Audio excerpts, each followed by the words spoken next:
Welcome to Real Hot Nerd Shorts, some bite-sized hot takes from your favorite hot nerds. I'm your host Ryan. Today we're here to talk about the greatest Canadian export since Celine Dion, Heated Rivalry, and my special guest hot nerd is one of my best friends of like 20 years. 10 of those I hated you. Everybody, welcome Tommy. Hi, Hi, Tommy. see you, Ryan. Yes, bitch. I have an applause sound. I love Okay. just like audio clips. So, of course, as soon as we start recording, Toad starts chewing on a squeak toy. We were joking before I pressed record that you're not particularly nerdy about anything. Like, you don't really have like a hyperfixation on anything. However, you did just start watching Charmed for the first time. Where are you? What has your general thought been? I love it. So first of all, I totally forgot that episodes used to be like 60 minutes and like seasons were like 25 episodes. So that's pretty incredible. Correct. Yeah. I just finished season one, so I feel like now I know Piper and Prue and who's the other one? Help me out. I was gonna say, can you keep their names straight yet? Not totally. I feel like we've got Piper, we've got Prue. I know their last name's Hollywell, and there's Phoebe another is one. the middle Phoebe. sister, played by Yeah, Alyssa Milano. and I don't know. I mean, I like it. Right? It's interesting because I feel like as we have talked about before, every episode sort of follows this like same dynamic, but you can just kind of like start it and pick it up everywhere. But then there's kind of these like ongoing themes, and then one character just got killed off at the end of the first season. R.I.P. Andy. Can I spoil that, or am I like 20 years too late? Well, babe, it's like, yeah, it's you're like over 25 years late. The first episode aired in like 1999. Oh, wow, really? So anyways, that's been great. I'm watching it on Yeah. TV. Who's your favorite and which power would you have? I already know the answer, but for the record. I I mean, I actually really feel like I love oh my God, Piper. Is that the one? The one that can freeze time. I love Piper, but I don't know that I would want her power is really cool, but I feel like I would actually want the premonition power just because it's kind of fun.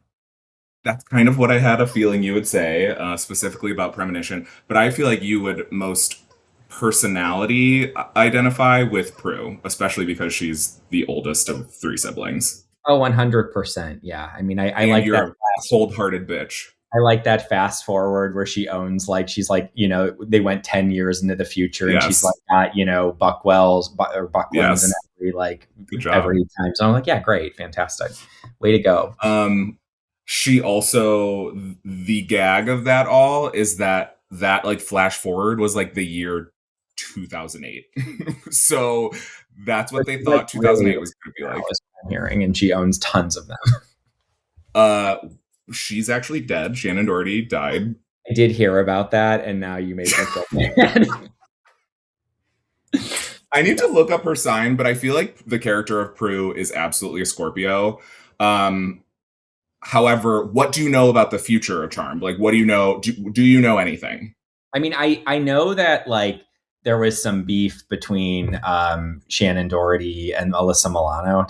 Yeah, right. Yes, so I think that some characters swap out or whatever, and so I feel like that's kind of gonna be a bummer to me.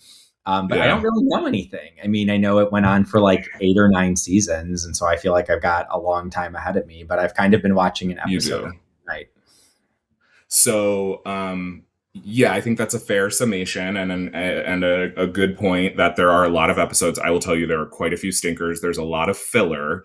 In my opinion, they don't really find their footing until like the middle of season 2. Like, I thought it was interesting that you said there's like through lines, because there's like no real through lines. Like, every episode is self-contained, which is what Aaron Spelling wanted it to be. And I think I maybe said this to you, but like, he was so neurotic about people being able to pick up the show at any given point and find out what's going on, that he would not let them change their hair. So that's why, like, every episode of season 1, their hair looks exactly the same. But they do Except in start. the future when her hair is Except in the blonde future. and she's got Yes. some and Piper has some curls and Phoebe's just sitting Yes. in the cell waiting to be executed. With really greasy hair. Yeah. Okay, so before we get down that rabbit hole, let's I'm excited that you are joining the Charmed family. Maybe one day you will watch all of Buffy, and you'll join me in That's the like the vampire one. favored few. Shut up, you're so annoying. So, we're here to talk about Heated Rivalry. How did you hear about Heated Rivalry, and what has been your overall response to it? I think I heard about it probably through social media and friends, if I'm being honest. And so I was like immediately like, I have to, pick up on this. And I think my immediate response is, I love this show and I love it right now. Because I think probably the last like gay thing that I watched was Boots, which was canceled. And, Yes. then my thought process is like, I just love everything that's gay and queer. And I love like how it starts out and how it's basically like extremely gay, right? Like you're watching like pretty pretty sexual moments in the beginning. It's And softcore gay porn. It's yeah, like Skinamax HBO style, what we grew up. yeah. And so I'm here kind of like, this is fantastic at a time when it feels like the world is falling apart around us. And I love that it's not only like being so well received by the queer community, but like so many people in the straight community as well, particularly straight women. Yeah, I mean, who cares about straight people? But it's my podcast. I'm allowed to say that. Yeah, I admittedly am a Taurus boots the house down. And so as soon as my first response was like, I'm not watching that white people bullshit, if we're being completely honest. It looked like white gay nonsense. And I was like, oh my God, attractive white men having sex and people losing their mind. How groundbreaking. So I was a hater for a minute. And then people started like telling me I needed to watch it. And that is the number one way to get me to not do something. Like, do not tell me what to do, what to do, especially when it comes to media. Like, I just don't. It makes me dig my heels in. It's a personality trait of mine that is perhaps unbecoming, but I don't particularly care. And then over the holiday break, I was staying with Uxie, and we were like sitting on the couch having coffee on Saturday morning or Sunday morning or something, and he told me that the actress that plays Shauna Shipman in Yellow Jackets was in it. And I was like, now wait a fucking minute. That's a different story. I love that actor. And so I was like, fine, put it on. And Uxie really broke me down. Like it was not very hard to get me to watch it, but like the peer pressure of it all is exhausting. It's everywhere. So it's every meme, it's everywhere. It's everywhere. I also now understand the mass psychosis of it all, but like I watched the first episode and was like, I was immediately sold in 5 minutes. Like it did not take long, and it really wasn't even the sex. Like, yeah, that's a great add-in, but I was like compelled. There was something about them that I found interesting, which is kind of like drawing me to the next point, like the overall discussion about why it's sticking with people so much. And I'll share my perspective on it, but like, why do you think it's sticking so much? Why do you think everyone is talking about it? I mean, honestly, it just reminds me of when I was on a varsity sports league at my high school. You mean the swim team, Tommy? That was like, yeah, I lettered. Yeah, Tommy did letter. He also lettered in choir. So do with that what you will. I think it's sticking because I first of all, I mean, I am not like, I took like one film class in college and I can't speak like much to cinematography, but I do feel like there is some type of like elements in there. Like it plays well, like the angles, the way that just the way it's filmed is like done very beautifully. And I really like that. I'm also, again, like, I feel like in this sort of moment, we have this like very oppressive government, this regime at this moment.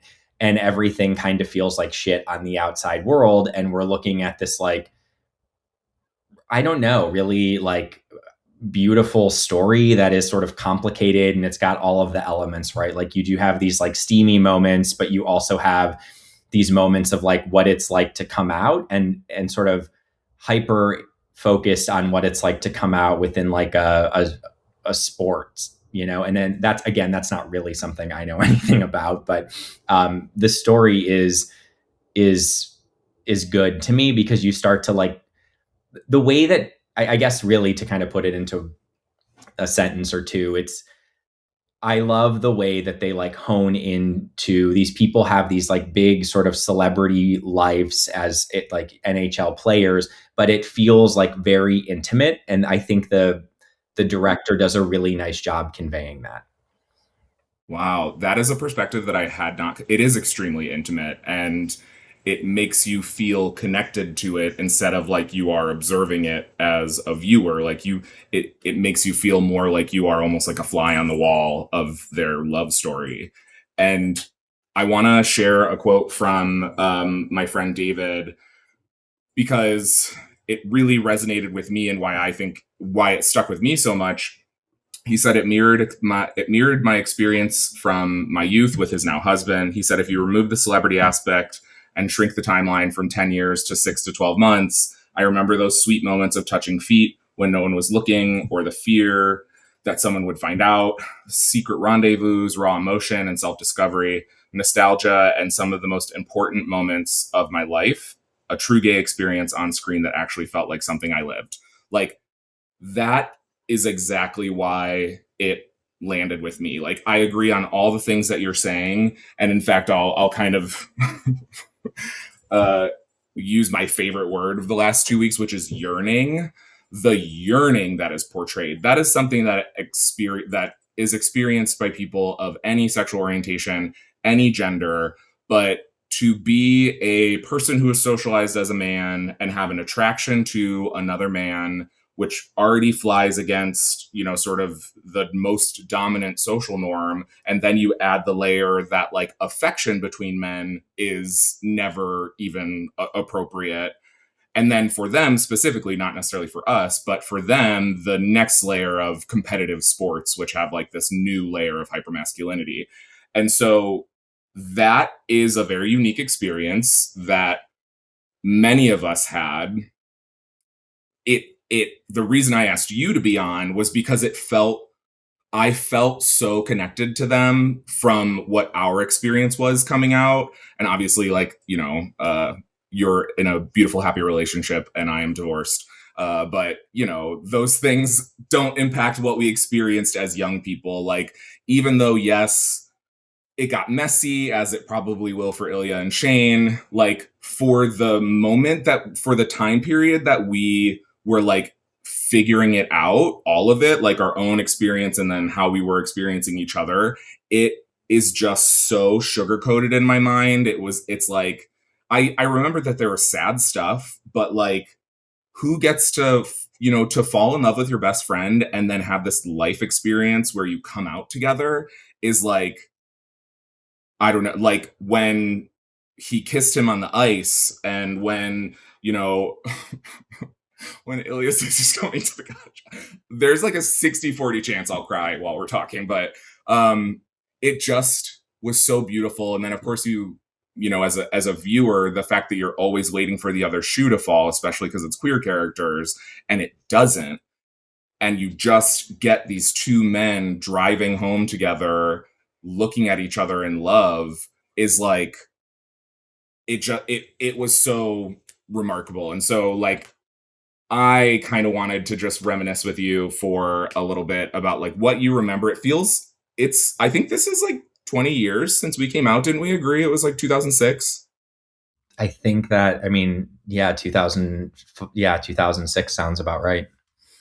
Because it was the summer after sophomore year, which would have been 2005, was when we like, felt when the trysts started. And then maybe it was 2005. I don't remember. It doesn't matter.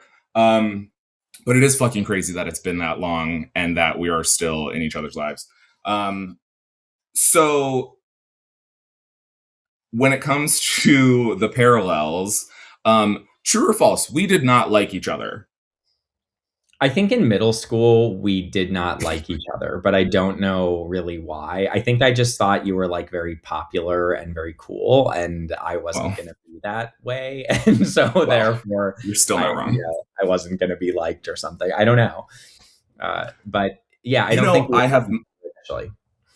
yeah, my theory is like it's almost like it's not my theory actually. I'm pretty sure it's like Freudian or Jungian. It's like a defense mechanism. Like I see something in you that I don't like about myself, so I am responding to you as if you are the problem. Which was the case for us and a lot of queer people. I feel like in our school, like anyway. So there was this tension of like I don't really particularly remember liking you. We did have, oh my God, do you remember when we went on like a double date with those two girls to see Orange County when we were in like seventh grade? I'm so sorry. Do you remember that? Very vaguely. Yeah, I mean, Okay, it doesn't matter. Um, you've so always had yeah, a better we, memory than I do, though, to recall these things, and I feel like you kept a lot more correct. like journals, diaries, and notes. That is true. I still have my journal from senior year, which includes a specific story regarding throw up that we won't talk about on this podcast. Um, so the scene where it moves into actual tension where they are riding the bikes and like clearly competing with each other. Uh-huh. The way that they go about, I mean, essentially they're cruising, they are cruising one another, but that wasn't our experience, but it was this like slow, you and I both, I think, shared with each other over the years, like creeping through each other's computers and definitely having this like suspicion about each other, and then one day the tension was just kind of like cracked, essentially. Is Yeah, that I how you mean, remember it? yes, and real quick tangent because I have to. When you brought that scene up, it's so funny that you were bringing that up. I was in my hit workout this morning, and I'm working out with my fellow gay friend. And while we were doing our our skiing machine or whatever, there are two guys over who were going so fast on the elliptical side by side, and I was like, it's really giving Heated Rivalry over there this morning, isn't it? But It's yeah, I giving mean, they're gonna get together in the sauna. and so I think like how I remember it is, there's like this, it's complicated because there's sort of this like, who am I? Like moment, Mm-hmm. right? Like, am I gay? Mm-hmm. What am I? I'm sort of starting to feel these feelings. I'm feeling these feelings about myself, feeling these feelings about you, trying to figure out like, what does this all mean? And it's so exciting and it's terrifying. Mm-hmm. Obviously, although you were the cool kid, like we are not celebrities, but to Right. parallel a little bit to the show, like it probably feels that way at times. Like I kind of Really. very vividly like remember your phone going off with your like since you've been gone ringtone, and you're like, I'm gonna hide That this. you did that. You did that to get me in trouble, you raggedy bitch. I texted you something in class, and probably something adorable and cute or whatever if I had to Sure, guess. sure, sure. And Yeah. but like there are these moments of like, will I get caught, like within our Mm-hmm. school, right? Like our school is Yes. not like the NHL, but our school is Right, like, right. we Exactly. had 450 some people in our class, and so I guess it felt like a slow burn of like, who am I? What are we? I've certainly got my own like religious trauma at the time. I was trying to like Sure. figure out what that meant. Um, but it also felt like really exciting because I was like called to it. And I was like, this is Yeah. who I am and who I want to be. And I remember like sleepovers and like, you had like that door in your parents' basement and like kind of like My walking, God, yes. like that is like so vivid standing out to me. But then these like cute moments of like, let's like relax your hair, or like let's Oh my like, God. First of all, it was dyeing my hair. Don't I it thought was there was dyeing both of our hair. I thought, I mean, we My died, hair but was I thought relaxed, there was yes. relaxing as well. And so it was like we like dyed Yes. our hair together, and like there are these moments Yes. of like, let's just like lay in each other's arms and watch a movie in the Yes. basement because we could lock the door and not Right. be caught by our parents, you know? Yeah. Yeah, it was the secret of it all was so fun. Like, when they were like sexting or whatever, like before a game, and like, again, not to, we were teenagers, so of the same age, so it's weird to talk about it in hindsight, but like, a similar sort of experience of like, it was just about sex, if we're being honest. We were sure, like all the other stuff was there, but in that same way as Ilya and Shane, we were doing our own internal negotiations and negotiations between each other around what it meant. Like, we wouldn't say I love you. We wouldn't kiss for the, beginning part of it. That was your bag. And I would remember just being like, yeah, no, totally. We're not going to kiss. But all of those negotiations that they have to have, it was like, oh my god, I remember. And because even like, yeah, sure, the breakup was traumatic, like, thankfully neither of us really experienced a lot of trauma around coming out. It was, we did okay, comparatively speaking, especially what we know now as adult queer professionals. Could have been a lot But worse. it could have been a lot worse. And the beauty of it, and the negotiation of it, how fun it was. And then it did become clear that you and I had feelings for each other, and we moved into this place of like really acknowledging it. And it went from being like, oh, my best friend that I'm hooking up with and he's doing sweet things for me, to I am in love with this person, and it is the reason I am sharing that. Like, the day that I the day that I came out, which does bring us to our next point, but like, no, it was not kissing on the rink of, after winning the fucking Stanley Cup. Um, it's close though. The day that I came out was the dance marathon. That was a, a fundraiser for a high school theater program to raise money for new curtains, which is just like the gayest You could fucking. almost like not believe it that you were gay. It's like, well, you really can't. Like, what do you mean? Yeah, I woke up and I said, "Mom, I have to go to the dance marathon to raise money for our high school program, like our high school theater program." She would have been like, "Oh, you're gay," is what you're saying. But instead, what happened was my mom woke me up because the night before, me and you and another mutual friend had gotten into a really big fight because the women that you were tricking, I did not have the same problem, but you had some complicated relationships happening. And when it did not go like it did with Rose or with Svetlana, was that her name? Is that her name, Svetlana, his best friend? Ilya's girlfriend person? Is it Svetlana? Oh, uh, I mean, I'm you pretty sure it obviously know is. how bad I am with names based on my earlier like charm Right. situation. Right.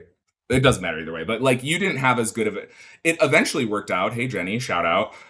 Eventually it all worked out, but like, that was a really difficult emotional time, and it made, I mean, I think it brought us closer, but it did add this confusion around like not wanting to hurt these other people when we were so in love with each other. And I think I had also started dating a girl around that point too. Maybe, or that was later, but I had cried at the dinner table and excused myself because we had gotten into a big fight on AOL in a group chat.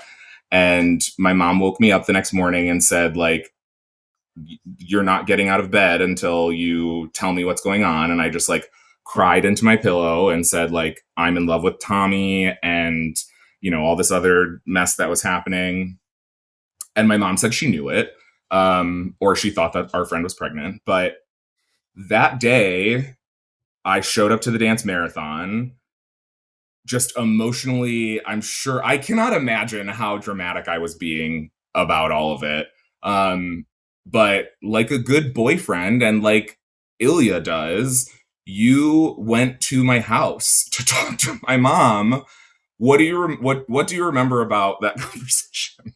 I like don't remember. I mean, I like remember like you have such a good memory. Like I feel like which is wild. I mean, I feel like I remember this now that you've said it, but I mean, I Yeah. am just gonna speculate. Like, if I had to guess, I probably, was just talking about our relationship, the things that we were holding in, and probably like not wanting to hurt you and being confused myself, if I had to guess. And she probably talked about how her biggest thing was making sure you're okay. Yeah.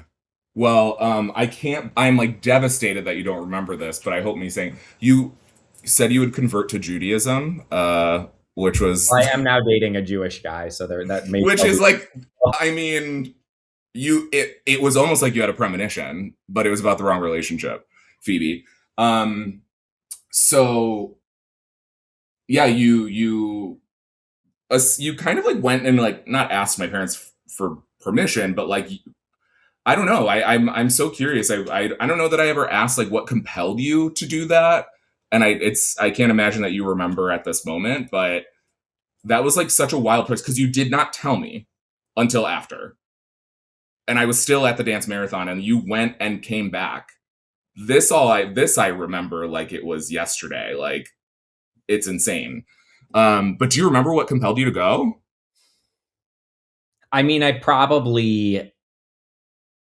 know. I mean, based on like everything you're saying, like AOL conversation the night before leading into this, if memory serves well, I probably was just like feeling a bad way about everything and wanting to like make amends and being like, this is a huge mess. But also there's, but despite like the drama and the mess that we had, like I'm guessing that your coming out felt even more significant than like the mishigas that we had in the moment, right?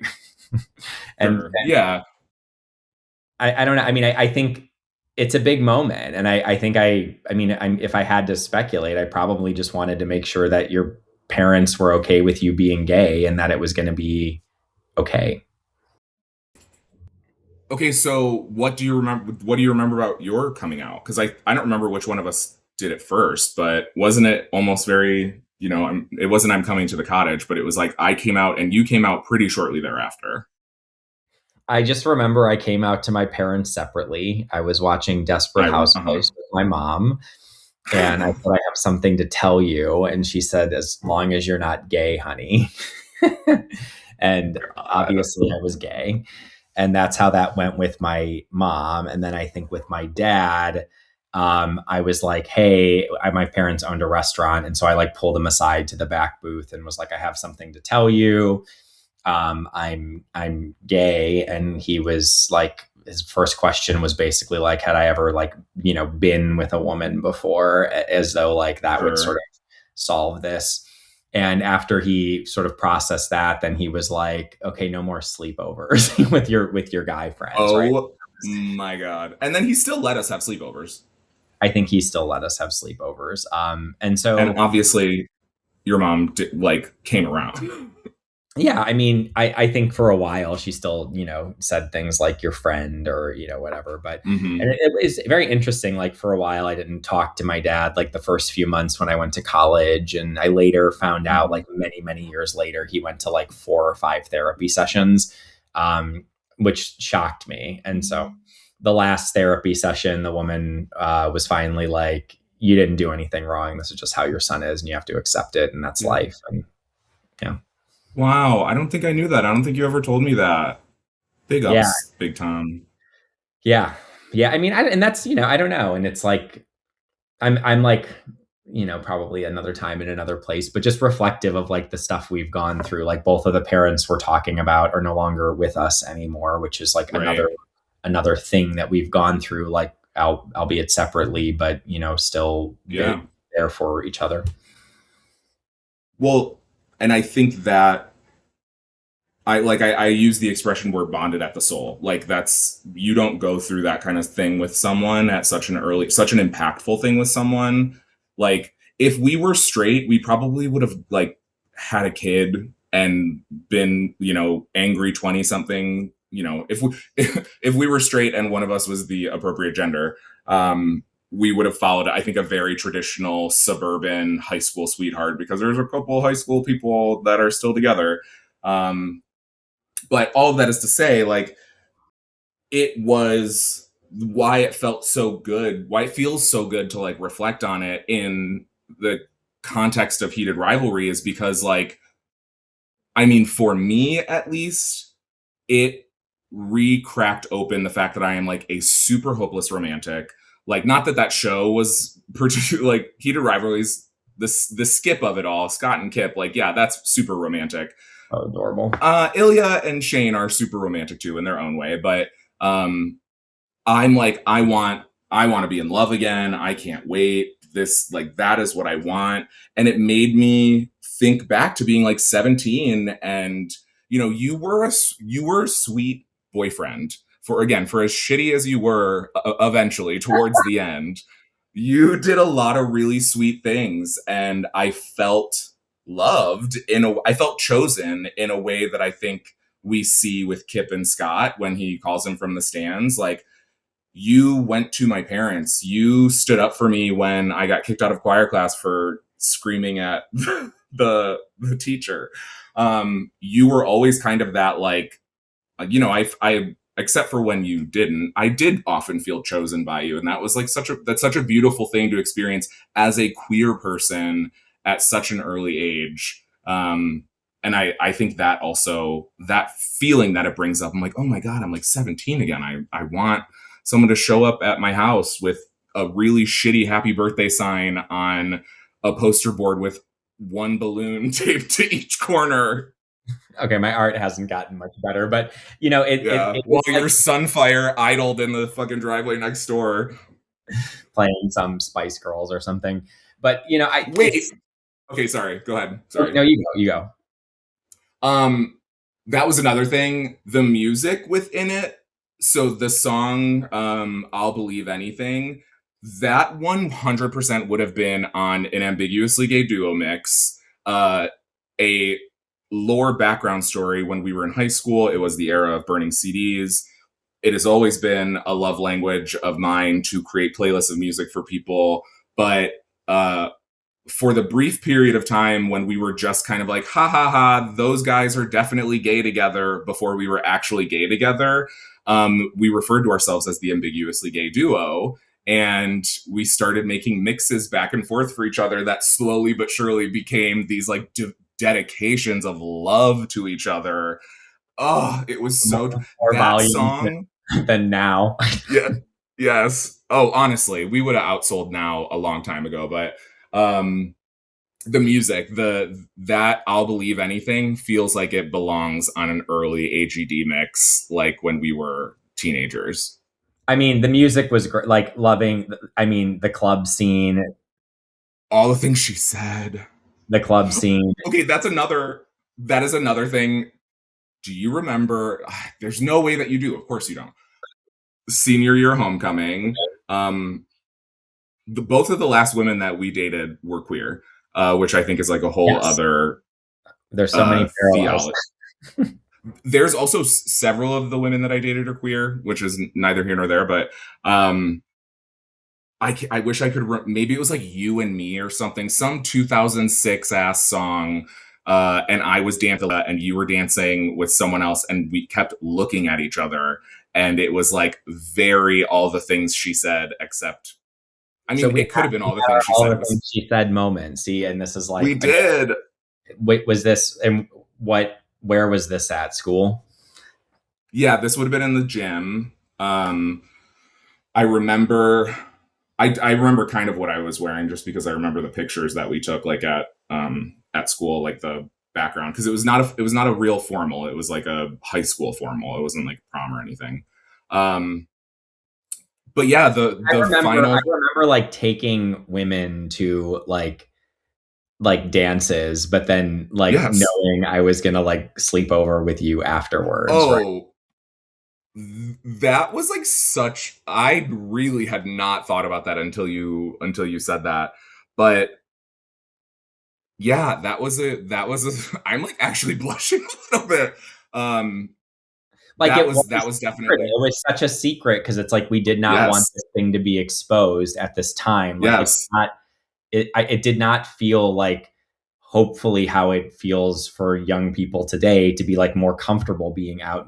Obviously Sure. not everyone's experience, but it felt like secretive for us. And so it's like Yeah. we would kind of like have to pass, and we would take women to like, in 10th Yes. grade, do our high school, 11th grade, do our high school dances, and then be like, but I'm going to sleep over at Ryan's house and watch a movie all night, and we'll like eat popcorn Yes. and cuddle. Wow, you're being so sweet about it too.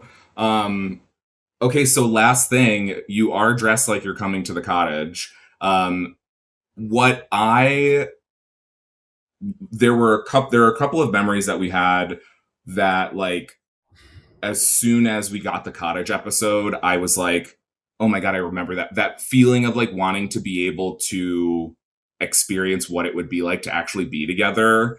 And the one that comes to mind, like I know we toured OU together, but when we toured Miami and you and I had our own room, I think it was actually before we came out too. And your dad was in the conjoined room next door. Or And down the hall or somewhere.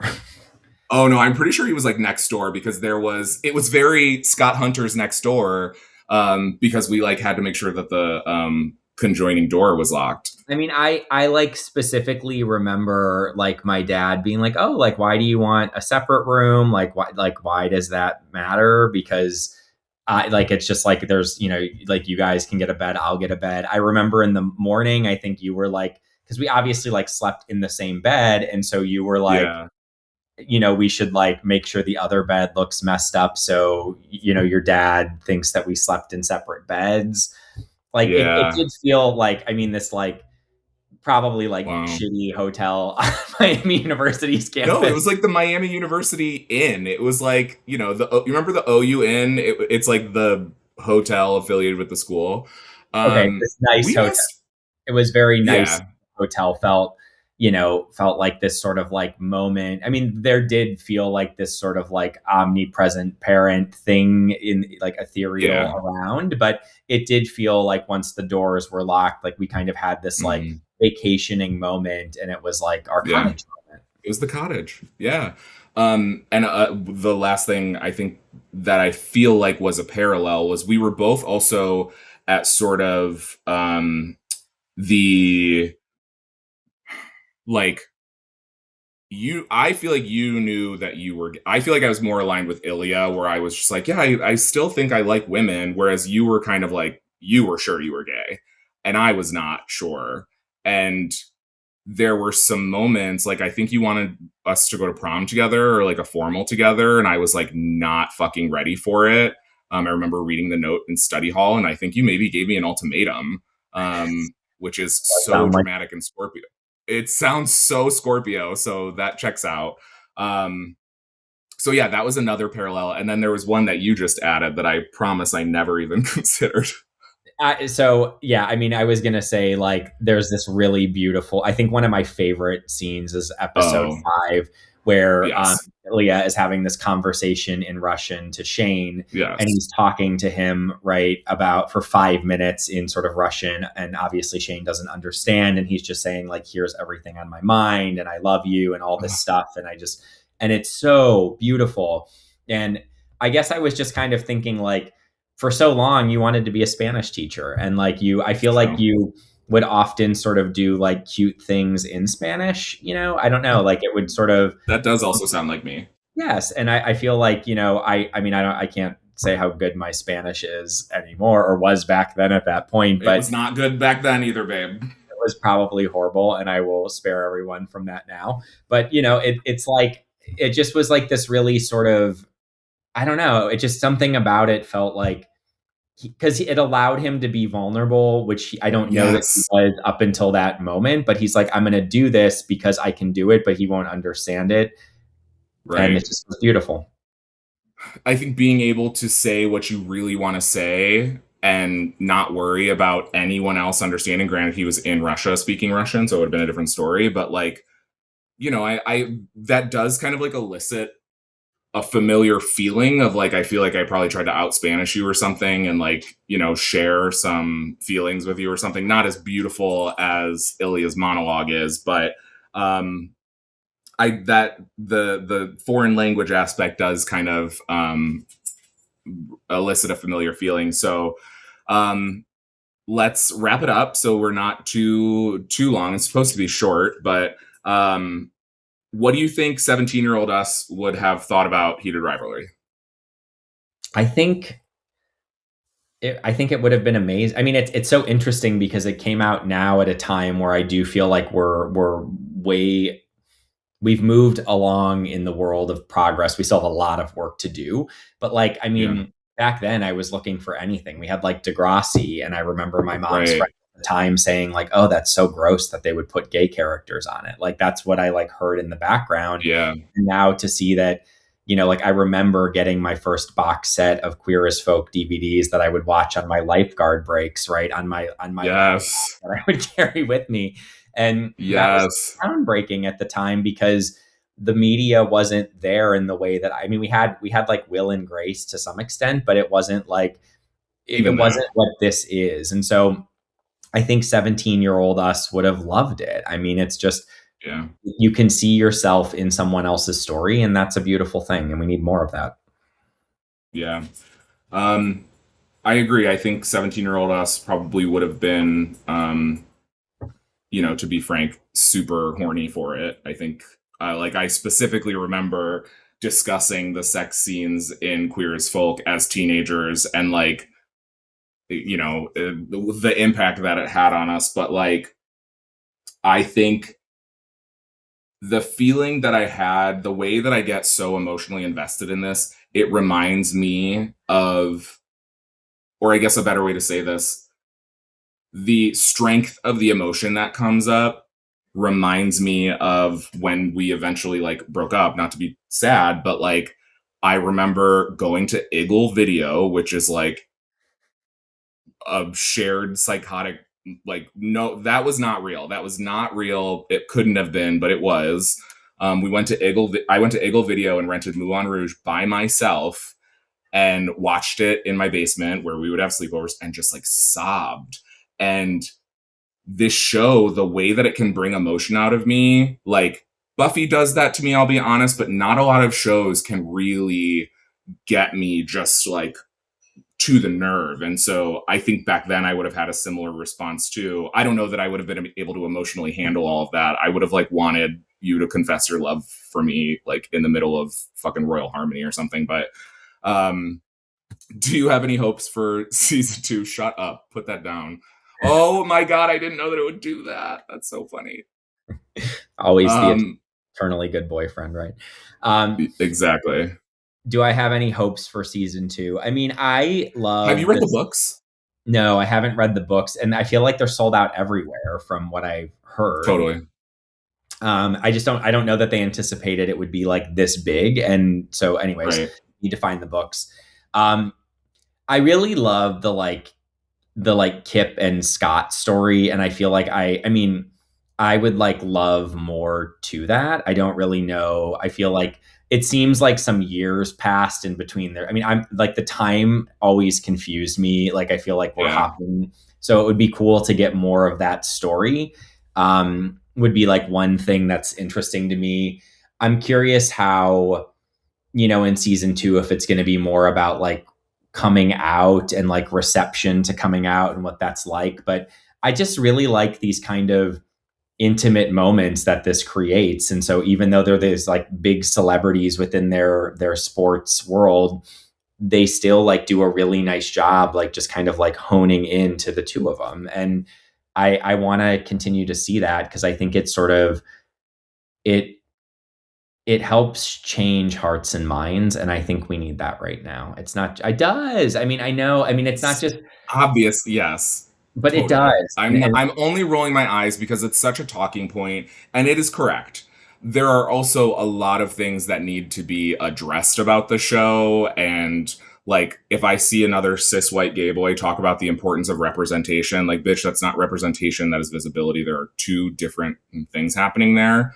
Visibility is important too, but that is not representative of queer people's experiences. Like what actually, like if I were to be for real about some of the stuff under the emotions, it's like after I watched the first 5 episodes in one sitting with Uxie and the high wore off, the feelings that came out were like, oh, I haven't felt that way since I was young, but like, I don't look like those guys. I don't get treated like that. Like, I'm grateful to have had a beautiful 11-year relationship, but like it brought out a lot of feelings of insecurity. Like my body does not look like that.